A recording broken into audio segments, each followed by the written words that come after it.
સુરત ગ્રામ્ય જિલ્લાના પાલોદ ગામ નજીક એસએમસી સ્પેશિયલ મોનિટરિંગ સેલ દ્વારા પ્રોહિબિશન કટિંગ રેડ હાથ ધરવામાં આવી હતી.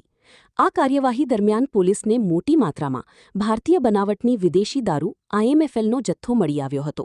પોલીસે કુલ ₹1.08 કરોડથી વધુનો મુદ્દામાલ કબજે કરી 7 આરોપીઓને ઝડપી પાડ્યા છે, જ્યારે 11 આરોપીઓ હજુ ફરાર હોવાનું જાહેર કરવામાં આવ્યું છે.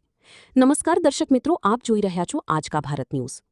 મળતી માહિતી મુજબ તારીખ 23/5/2026ના રોજ પાલોદ ગામની નાની કેનાલથી બોરસરા ગામ તરફ જતા કાચા રસ્તા પાસે ખુલ્લા ખેતરમાં એસએમસી ટીમે દરોડો પાડ્યો હતો. આ કાર્યવાહી પાલોદ પોલીસ સ્ટેશન વિસ્તારમાં કરવામાં આવી હતી. દરોડા દરમિયાન પોલીસે કુલ 44,554 આઈએમએફએલ બોટલો કબજે કરી હતી, જેની કિંમત અંદાજે ₹44.54 લાખ થાય છે.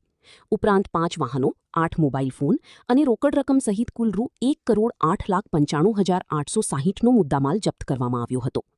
પોલીસે આ કેસમાં ભુવનેશ નરસિંગારામ જાટ, પવન ચિહારામ મેઘવાલ, જોગારામ પીરારામ જાખર, ગણપત બાબુલાલ મેઘવાલ, થાણારામ ધીરાજરામ બ્રિજવાલ, જીતેન્દ્ર કૈલાશકુમાર મેઘવાલ અને શ્રવણ દાદુરામ મેઘવાલ સહિત 7 આરોપીઓને ઝડપી પાડ્યા છે. પ્રાથમિક તપાસમાં જાણવા મળ્યું છે કે આરોપીઓ રાજસ્થાનના બારમેર જિલ્લાના રહેવાસી છે અને દારૂની હેરાફેરી તેમજ મજૂરીના કામમાં સંડોવાયેલા હતા.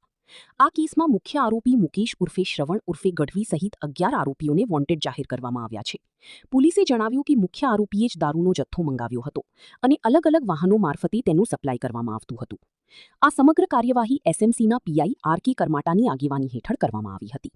પોલીસે પ્રોહિબિશન એક્ટ તેમજ ભારતીય ન્યાય સંહિતાની વિવિધ કલમો હેઠળ ગુનો નોંધી વધુ તપાસ શરૂ કરી છે. દરેક સમાચાર અપડેટ જોવા માટે અમારી ચેનલને